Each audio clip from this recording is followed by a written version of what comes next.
family, it's Thursday again, and welcome back. And before we get to the program, we're going to start how we always start, with the good news. So let's go out to our general assignment reporter for the update. Thank you, Marquise. Today I had a chance to sit down with 17-year-old Clement Lupton IV to discuss his new book that he wrote and published at the age of 16. Let's take a look.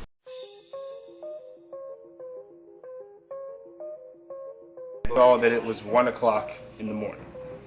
J.U., still fatigued, dragged himself back to his bed. The sun was beginning to rise over the horizon when J.U. finally went into a deep sleep, only to be awakened 10 minutes later by loud sprang from his bed, went to the window, and ripped the blinds forcefully.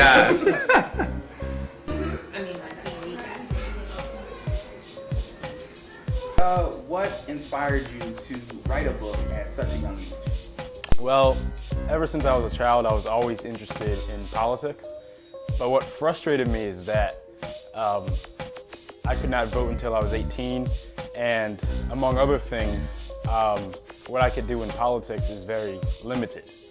So I decided to do something outside the box to get more involved and introduce myself to the political arena, which is write a book.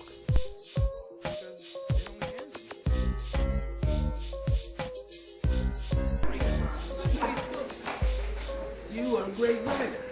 You like it?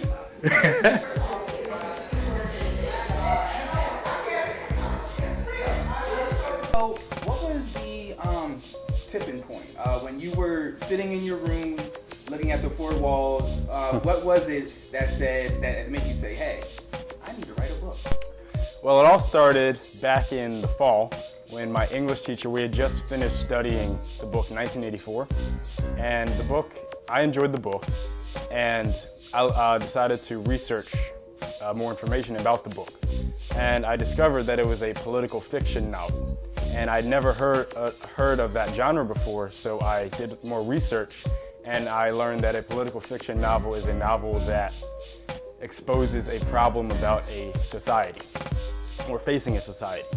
And I knew since I enjoyed politics, I figured that was a unique opportunity to expose an issue which would catapult me into the political world.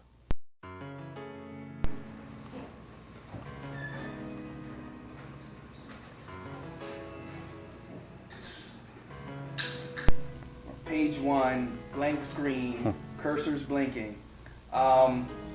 What gave you that push to write your first sentence and continue on to the last period?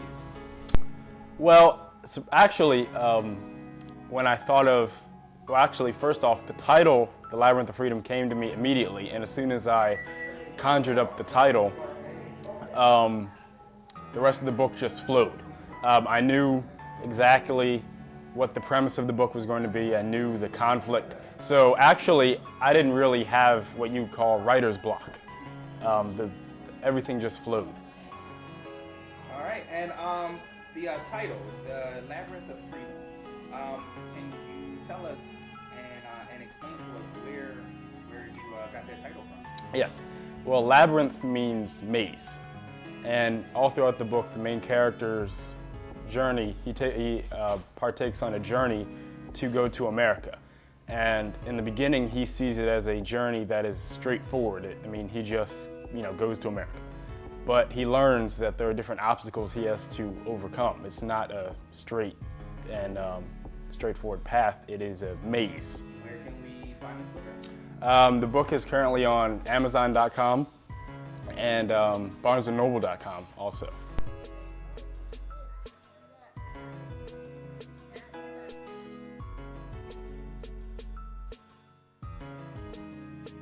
Hello family, and welcome back to Str8 NoCh8ser. This is Wit on the Street, and I am here for the Hennessy Day Party at Rumor, an event for vibrant millennials to come out and have a good time in the city. So let's go inside and scope the scene.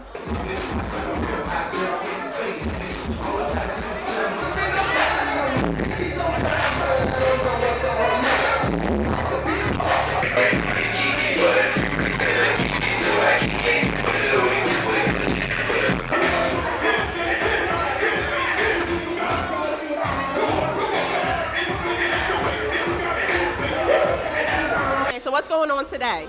So today is the Hennessy Day Party. It's a monthly day party that we do here at Rumor. We pretty much just invite everybody out during the day on a Sunday. We reduce Hennessy drinks. We make sure that you just have a good experience. We bring the best DJs from New York, DC, Philadelphia, and Jersey. And it's been going well. This is the third one, and it just keeps growing. Tell me your position with Hennessy. So right now for Hennessy, I'm the brand ambassador for the city of Philadelphia. Right now, I handle all key accounts that's going on in Philadelphia in the market. Okay, so if I see a Hennessy party going on in Philly, then I know you're the one who hosted it? Definitely. Either I'm hosting it or I'm showing up there making sure that Hennessy is as visible as possible.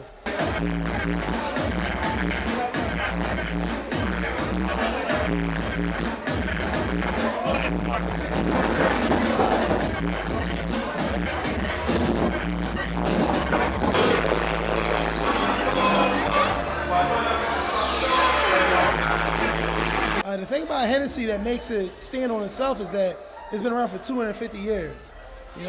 Anything that's been around that long, obviously they have something that works, they have a system that works. So I'm just happy to be a part of that. Because one thing you can say is everybody, if you say the name Hennessy, everyone knows what that is. All right, so what brought you to the Hennessy Day Party? I'm actually just visiting one of my mentees that I graduated from school with. Okay, so is this your first Hennessy event? Yes, it is. So did it meet or exceed your expectations? I think it exceeded it. There's a lot of nice people in here. Everybody's having a good time, so I'm pleased. The culture professionals are here for the Hennessy Day Party. Bankers, lawyers, social workers, even my friend here who's a doctor. Wow, I was not expecting that. So what brought you to the event tonight? It's my girlfriend's 28th birthday. We're here to celebrate. We're having a lot of fun. It's a great time. Okay, so is this your first Hennessy event? It's my first one, yes. Okay. So did it meet your expectations? It did. I was kind of skeptical. I came here from DC, so I didn't know what Philly was going to be like, the Hennessy party was going to feel like, but it's a good time. I'm having a lot of fun. This event provides something that is unique, not necessarily different in the effect because everyone has day parties, but everyone doesn't have a Hennessy day party. Everything isn't sponsored by Hennessy, which is top of the line cognac. Yeah, the DJs are always awesome. The DJs are great. It's a good vibe. It's not like the other stuff that you would get from a normal urban field where it's like you got to worry about fighting and stuff like that.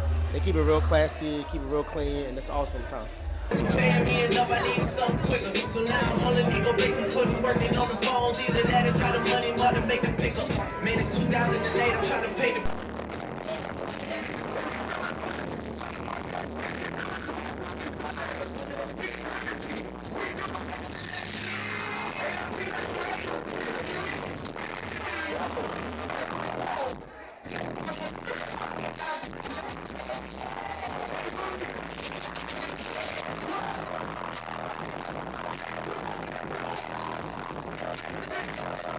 So how can people find out about your events?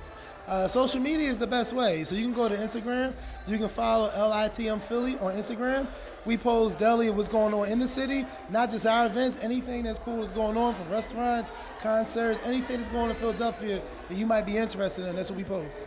Family, I hope you've enjoyed this glimpse into the Hennessy experience. Events like these are always going on around the city of brotherly love. This is What on the Street. Now back to the studio. Welcome back, family. The bar is open, and guess what we're serving up today? Heroin. Oh my God! No, but seriously, today we're diving into an issue that is of major concern. The use of this product has destroyed marriages if exposed, and could possibly bring down some of the country's most powerful men and women. And right now it is of epidemic proportion in this day and age.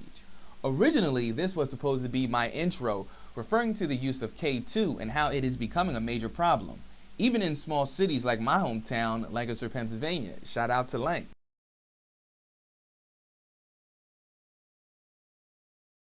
However, because this is newstainment, my term, I'm going to report the deets, as my brother puts it.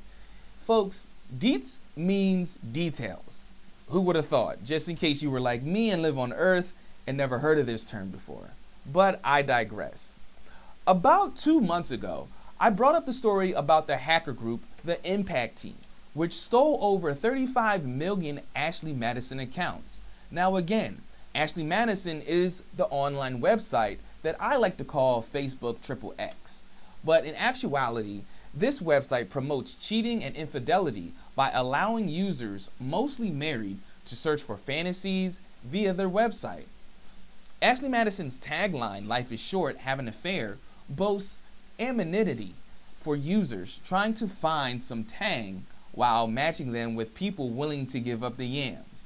I hope you're getting my sexual anatomy adjectives right now. Well, now the hackers have made good on their threat that if the site doesn't shut down, names and email addresses will be exposed. About 32 million names and emails were released via the dark web. Those 3 million names that weren't released, well, you still have time to save your marriage and delete your account now. Maybe. But what is the most astonishing thing right now, because more freak leaks are bound to happen in the future, but what is amazing, depending on how sensitive and easily offended you are, is that a lot of the emails used on Ashley Madison contain .gov, .edu. There are over or around 15,000 .mil addresses, and that is the official U.S. military address. And while we can file this under it is being reported that our nation's capital reportedly has the highest rate of membership for the site of any city, with a slew of @senate.gov and @house.gov emails. Many high-powered attorney offices in major cities have some emails on there as well. And, get this, the Vatican. Emails from the Vatican are even on there.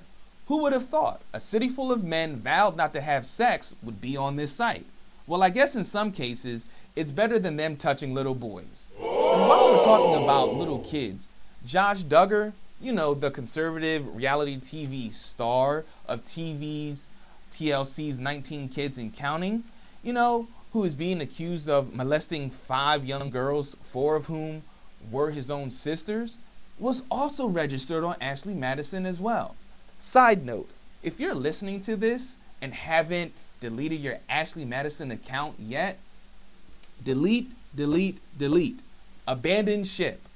But seriously, Josh Duggar, who is the executive director of the Family Research Council, a conservative lobbying group in D.C. which seeks to champion marriage and family as the foundation of civilization, the seedbed of virtue, and the wellspring of society, what?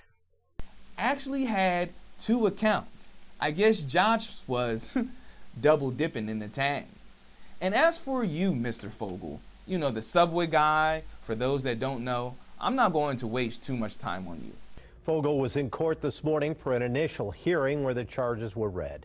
The judge entered a plea of not guilty, but in court documents, Fogel has struck a deal with prosecutors to plead guilty to the charges.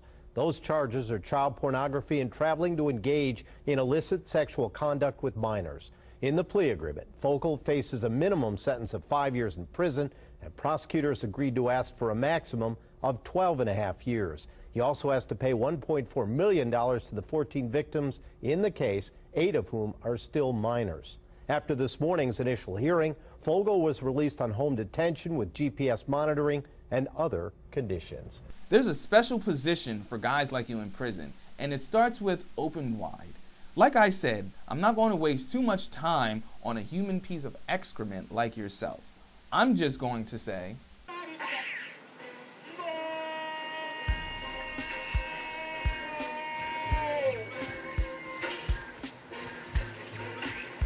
you'll get to have all the footlongs you'll want and don't want in the pokey. I'm Marquise Lupton, and that's Str8 NoCh8ser. Hello, family, and today I have Andrew Issa with us from Drexel University, here to tell us a little bit about what he does and what his organization does on Drexel University's campus and in University City and West Philly as well. Andrew, thank you for joining us. Thank you for having me here. Thank you. So what exactly do you do? Well, I'm the extension agent at the Str8 Center. I work as a liaison between the school and the community, and I help build partnerships with organizations in the community. And so my job is to bring in programming. All right. So for our viewers out there that are looking, what kind of activities, what kind of things do you do around University City or Drexel? So the Str8 Center for Neighborhood Partnerships is located at 3509 Spring Garden Street, and they bring in Drexel's academic expertise to the community. And it's an urban extension center, so we work around a couple of different areas. The areas that we work on are health and wellness, arts and culture, education, housing, workforce development, and safety and sustainability. Okay, so why is your organization important to have in that neighborhood? It really shows Drexel's commitment to the community. We have a lot of different programs that builds a partnership between community residents and Drexel students, faculty, and staff. It's really a unique, innovative way to show Drexel's, like I said, commitment to the community. And we know that Drexel is going to be there. We know the community is going to be there. So instead of encroaching on the community, it's actually a way for them to work with the community. And what kind of feedback have you received since you've been there? Since I've been there, it's actually been pretty good feedback. A lot of our programs are now finding more and more residents coming to it. Residents who have participated in one aspect of programming are now finding ways to participate in other programs. We have different activities in different fields. And so, like everything, it started in June 2014, so we're growing and we're learning. And as we learn and as we partner with different organizations and different community residents, we learn and we grow as well. So it's been pretty good so far, though. All right. And what kind of programs have you put on, and what kind of programs will you put on? So we have a job fair that just happened last week. It was really successful. A couple of people ended up with some positions on the spot. We also have human resources come in every Thursday from 1 to 6, and they provide help and job opportunities for individuals, as well as help with resume writing and other aspects of finding a job. We have dance classes. We have the community dinner, which is really successful. We also have Museum Mondays, which has been really something that's been successful. Another thing that we do is we're looking to partner with student organizations like Drexel Black Grad Student Union, who are going to be offering a program called Love in the Black Community, and that's going to be talking about relationships. And so they're going to be talking about intimate relationships, professional relationships, familial relationships, and other things like that. Okay, so so for volunteers or for college interns, how can they get in contact with you guys to let you know that they want to help out your wonderful organization? So you can stop by at 3509 Spring Garden Street, or you can contact me directly. My email address is ani27@drexel.edu, or you can call 215-571-4024. If I'm not there, somebody else will help you. But we really are committed to working with the community and partnering with the community. So if there's something that there is available for you to do, we can definitely help you. And if there's not, we'll take your information, and as soon as something comes up, we'll make it accessible to you. All right, Andrew. Appreciate you.